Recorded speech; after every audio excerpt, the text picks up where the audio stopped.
So I'm Francesco. I'm the CEO of Pulsar. We build this platform to do community-driven marketing, and I'm really excited to be speaking to Ben Heather because they do a business that is focused on purpose and it's focused on really interesting vision that attracts a lot of community and fandoms. So it's exactly the kind of like bread and butter what we're trying to do.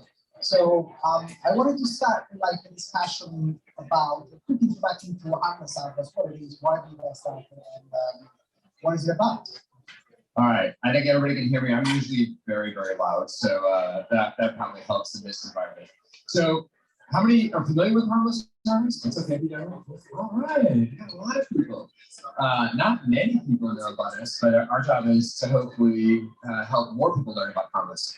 So, Harmless is actually a company built on the principles of making sure that everybody benefits all along the supply chain, right? So constructive capitalism, this idea that starting at the farmers, working with the harvesters, all the way through, that everybody benefits, not just investors, not the people who sit in an office and throw some money at these things, it's everybody along the supply chain. And that is something that how we were founded and what we believe in as a company. We're most well known as, the coconut water company, but we actually, 3.5 years ago, we both around that time started at Harmless Harvest 4 years ago. And at that time, we were 4 sizes of coconut water, and we were basically 99% of our sales were coconut water. We were only using the water. The meat wasn't being used, the husks weren't being used, and that has been really our mandate is how do we get to zero waste? How do we use that entire coconut? How do we work with the farmers, both in the community, but also environmentally to make their lives and their livelihood better? What sets our coconut water apart is we only harvest out of Thailand. We believe it's the best coconut, it's the non-harm coconut, and then we cold filter. So we just do a microfiltration process, whereas other coconut waters, they'll like thermally cook it, and then it's shelf stable. So it's a very special product, and we put a lot of care into it. So I want to start from there's like 2 big streams in this kind of conversation. One is the mission, and one is the product quality and the product experience. I want to start from the mission side of it. It's like it's a relatively complex subject to communicate when you're a brand. What are the challenges of talking to people about the mission that you guys are about, and how do you go about communicating in a way that reaches what you're trying to do? I'll start and I'll let Heather jump in. At the end of the day, mission and purpose and what you stand for just really can't be communicated in just a soundbite. And furthermore, I feel that mission is something that you have to do more than you say, right? You can't say you're funny, you have to be funny, right? Your mission is about how you run your company, how you operate as a business. So you story do, and then you can start to story tell a bit more. And so when you're thinking about it, and at the end of the day, when we buy food or beverages, at the end of the day, we're consuming these, it has to provide a benefit. This is something you enjoy eating or drinking, or it has to have an actual benefit. It's hard to sell a product just because it's good, just because it's responsible. And so first and foremost, I think anybody who's in food and beverage, you have to have a tangible product benefit, right? You have to taste good, or you have to have some sort of functional benefit that people want. But then from there, you build the loyalty that repeats because you are a great product, right? And you do responsible things. So that has been. So I'm really interested in this actually, the dynamic between the mission and the product experience. Like what leads what? Is that in the connection with the customer? Is that the mission, or is it the product experience? So the initial experience, it's all about product in the beginning. People try our product because they're looking for hydration and product benefits, or they've heard it tastes really good. Maybe they're enamored by the fact that it's pink. And so it's that product experience first and foremost, but we find that people quickly then learn more about what we stand for in our business, and that's when they become advocates, and that's when they start to tell others and love to tell other people about our product. Talking about advocates, you have quite a roster of like amazing talent that's involved in promoting the product. How did that happen? it organic? Is it paid? Is it, what was the hook for engaging with them? Yeah, I mean, it's nearly all organic. Sport is a big way people come to the brand, so there's lots of athletes who either have it in their locker room or find out about it that way, but we also have a crazy celebrity following, like the Air One, everyone is drinking Harmless service. It's just an interesting brand. I think it's probably useful to drop some names because maybe people don't realize how big the talent pool is, like the type of people that you got behind Harmless Harvest. I mean, the Kardashians love Harmless Harvest, Justin Bieber loves Harmless Harvest. LeBron Yeah. Yeah, it is amazing how many people love it, and it just shows up in shows. Like Inventing Anna was just we had no idea it was going to be out there until all of a sudden people were texting me all over the place like, "Oh, wow, it's a great placement. How did you get that in there?" No idea it was going to be in there. It just showed up. So but it is, when you make a special product and you live your mission and really rally behind what your purpose is, that is, we feel is really a secret sauce for building something special. So what's the difference in terms of the types of marketing that you do and the channels that you use when you communicate in mission versus when you communicate in products? Do you use different formats, different channels, different types of engagement mechanics? How does it differ? Yeah, so again, talked about our story is fairly complicated to tell. It's not a one sentence. Recently we've gotten into regenerative agriculture. People don't even know what that is. We have to first explain what regenerative is, and then what we're doing in regenerative. So, longer form. We just made a video that was about 10 minutes, and obviously you can't keep attention that long. But I was having the hardest time as we tried to cut it down because there's so much of interest for people to know. So I think yes, we talk about our mission and social, but it really is just kind of enough to get people to be interested. We're starting to use things like QR codes so that we can, people who want to learn more can go deeper. It has to be a place where you can go deeper, right? So whether it's PR in a longer format article that really talks about it, maybe just regenerative and how you kick it off and you go from 0 to 25%, which is our goal again this year, 25% of our farms being regenerative organic. It has, or certain types of influencer or events like these types of things. When people are starting through, whether it be social channels, they're looking for bite-sized entertainment. It's not a deep, immersive experience. And so you have to match your message with where people are at. You and I, as we were talking ahead of this, if you go to a party, then talk about work, like what you did in your 2 to 3 meeting. It is a very different environment. You're talking about other lighter topics, and you may in passing mention that, hey, it's a great meeting. I look forward to picking it up again next week, right?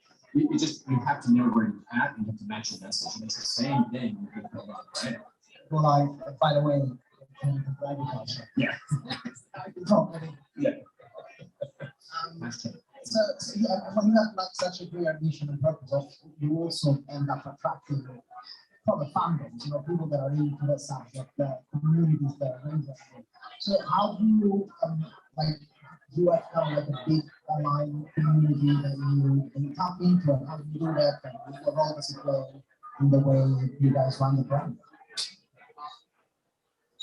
Yeah, so I'll take a crack at this. I mean, the beauty of in today's marketing is if you can really identify different targets, and then you can build lookalikes and do all those things where you can really start to find the nerd, and you go through all sorts of interesting angles, right? For us, pregnant and nursing mothers really use Harmless because of hydration, right? And you wouldn't always initially think about that until you actually go through that as a family and recognize that need. So there are all sorts of different angles that you can really start to target with various different products, and highlighting various aspects of your product.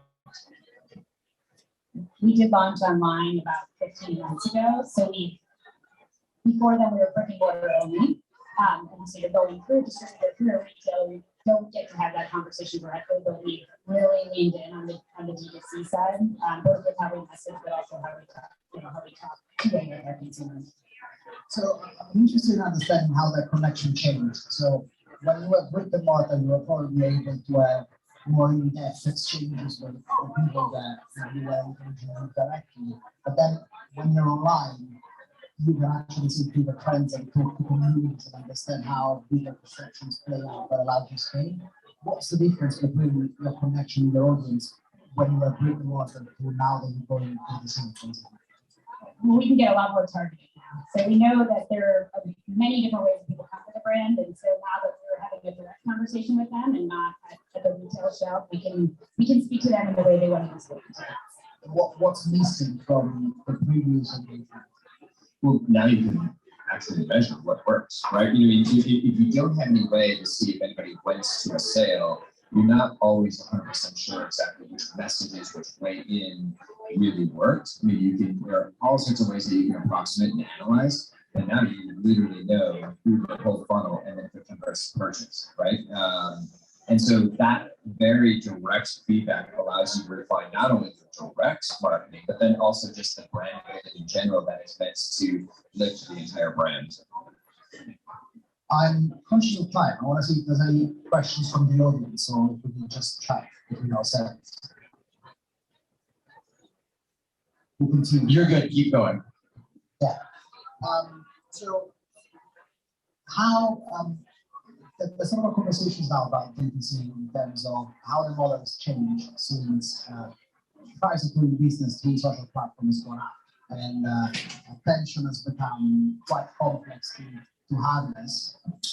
And so I'm just curious to see your point of view on that. How is that affecting your kind of like DTC like adventure, and when you see the problems that some people are reporting on the cost of impressions, for example, on social platforms? Yeah, so we're definitely still using and we'll continue to use the social platforms. It's the best reach for us, but we're having a lot of success. We have a very loyal consumer, so we're having a lot of success with email and SMS, getting people into subscriptions. So, and that's basically free. So doing quite a bit of that, experimenting with TikTok, experimenting with YouTube, kind of any way in that we can, but absolutely still using Facebook and Instagram. The big thing for us is we do have a premium product. So once we make a sale, it's a premium sale.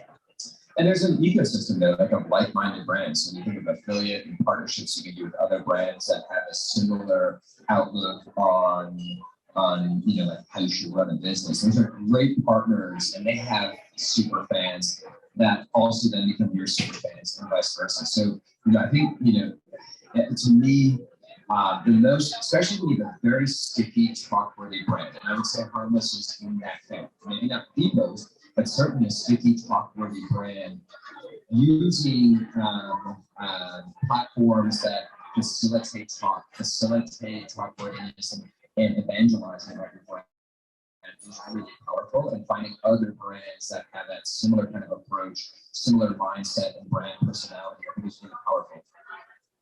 I'm interested in exploring that discourse a little bit. So do you guys feel like you fit into the sustainability discourse, or is it more in kind of the climate change narrative? Because these are like big topics, it's really difficult to maintain attention on something as specific as what you do with generative agriculture and the brand itself. So how do you navigate that kind of like context? Why can't it be both? I mean, like, me as a father, as a spouse, as a friend, as a leader in a business, like there are different sides of me. Yeah, I mean, like one person, there are aspects of you that come out in different areas. And so, there are times that you're very lifestyle, very in the moment, and kind of, more superficial in the sense of that.